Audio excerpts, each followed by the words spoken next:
sa pamumuhay. O pamumuhay.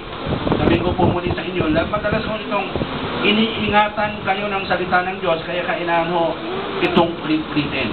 Ang lahat po ng uso sa sanlibutan is full of ungodliness. Punong-puno ng walang kabanalan ang pamumuhay. Kaya bilang mga young people, huwag kayong sumunod sa lahat ng uso.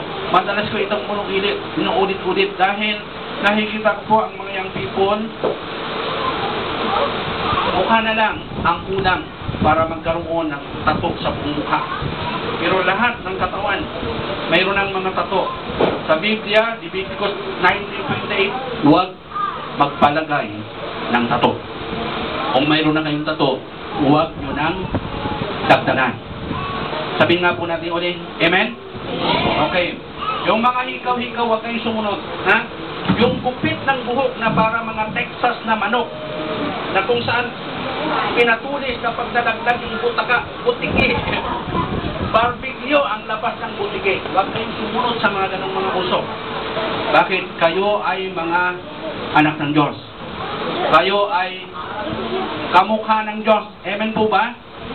Pag sinabi mo ngayon, tinitingnan mo yung sarili mo, bakit ganito? Ganun ako dati. Ang lapang ng ilong ko. Ganyan. Ang laki ng butas.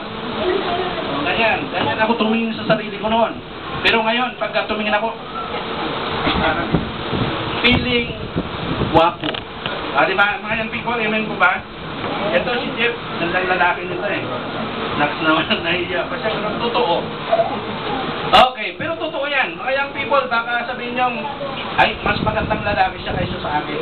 Hindi totoo yan, kasi nilikha ka ng Diyos ng unique. Kakaiba ang pagkalikha sa'yo ng Diyos.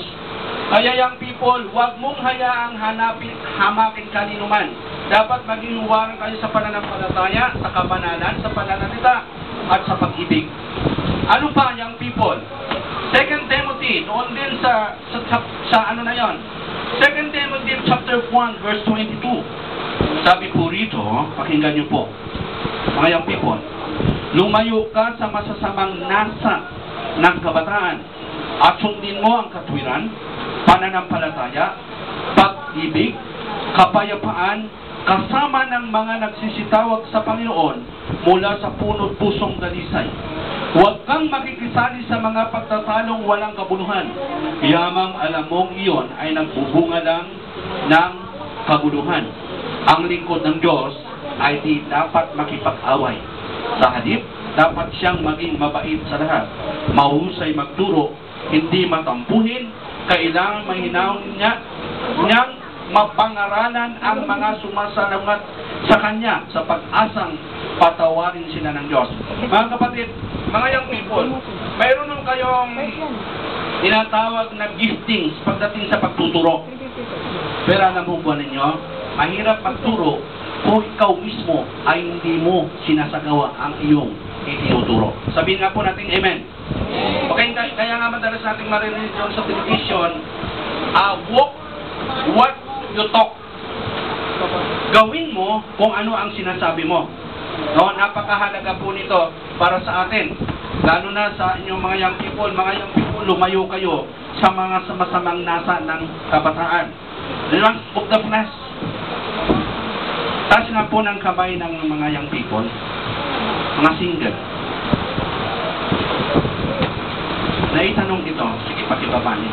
Uulitin ko po muli. Naitanong ulit ito, itatanong ko ulit sa inyo. Tinanong ako nito nung ako'y na-save na young people na katulad ninyo. Naligtas ako nung ako'y nag-aaral ng college. At nung ako ay dumalo, lahat kami, marami young people na naroon, tinanong kami sa mga bagay nito. Pinatayo kami lahat, pero hindi ko na kayo patatayuin. Tinanong kami ng ganito. Mga young people, habang nakatayo, maitatakwil niyo ba ang masamang pita ng laman?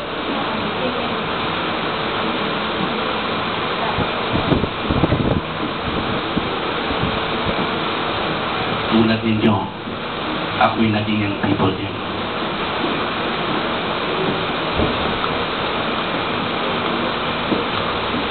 But you are going